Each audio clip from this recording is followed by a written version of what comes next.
Samantala, binusisi ng mga kongresista ang Health Department kung tunay nga bang napakikinabangan ng mga Pilipino ang Universal Healthcare Law. Lalo pat humirit si Secretary Ted Herbosa na dagdagan ng 100 bilyong piso ang kanilang pondo sa susunod na taon. Yan ang ulat ni Bien Manalo.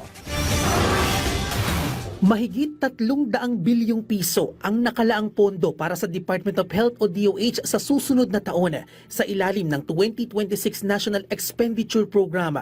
Sa budget deliberations ng DOH sa Kamara, hindi tuloy maiwasan ng mga kongresista na busisiin kung tunay nga bang napakikinabangan ng mga Pilipino ang Universal Healthcare Law. Nauna nang iminungkahi ng national government na dagdagan ng 6 na bilyong piso ang pondo ng kagawaran sa susunod na taon. Mas mataas yan ng 2.4% sa budget ng DOH noong nakarang taon. Pero hirit ni Health Secretary Ted Herbosa, nasa 100 bilyong piso pa raw ang dapat idagdag sa kanilang pondo para tuluyang maramdaman ng ating mga kababayan ang Universal Healthcare Law at palakasin pa ang kanilang mga serbisyo, kabilang na ang zero balance billing.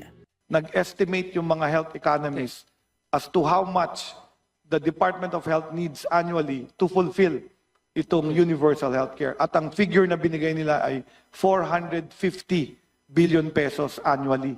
So nakikita ko malapit na po tayo doon. Nasa 320 billion tayo.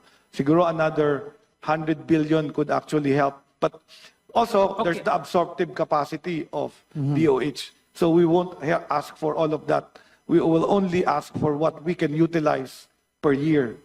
Pinakamalaking bahagi ng kanilang pondo ay ilalaan sa pagpapaigting ng zero balance billing at sa universal healthcare. Maglalaan din sa mga attached agency nito at mahigit 53 billion pesos ang mapupunta sa PhilHealth na siyang pinakamalaki. Ang DOH ang pangatlo sa may pinakamalaking budget allocation sa mga ahensya ng gobyerno. Sumunod sa Department of Education at Department of Public Works and Highways o DPWH. Sana i-priority nila yung mga taong todong nangangailangan. Pangangailangan niya po sa gamot, yung mga nangangailangan po talaga ng tulong. Sana po mabigyan po nila ng pansin. Gusto ko lang sana mapalakas pa nila yung mga programa nila tulad ng pagbibigay ng mga gamot sa leptospirosis dahil nagka-leptospirosis ngayon. Saka yung dengue, mapalakas pa sana nila yun.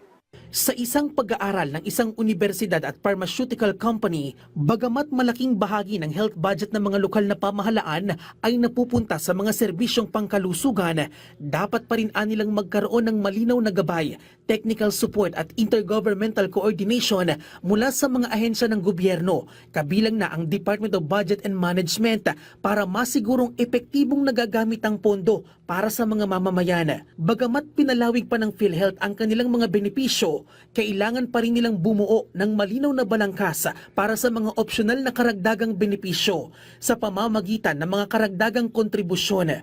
Base na rin sa research ng University of the Philippines, lalo pat 45% ng health spending ng mga Pinoy sa ngayon ay out-of-pocket payment. Malayo ito sa 30% target ng mga LGU at ng PhilHealth.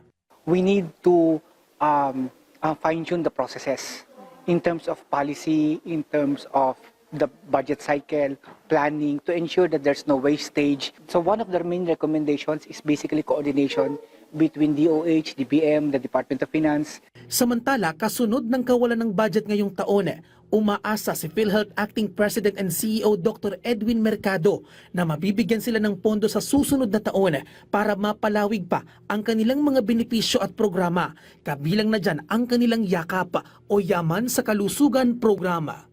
Bien Manalo para sa Pambansang TV sa Bagong Pilipinas.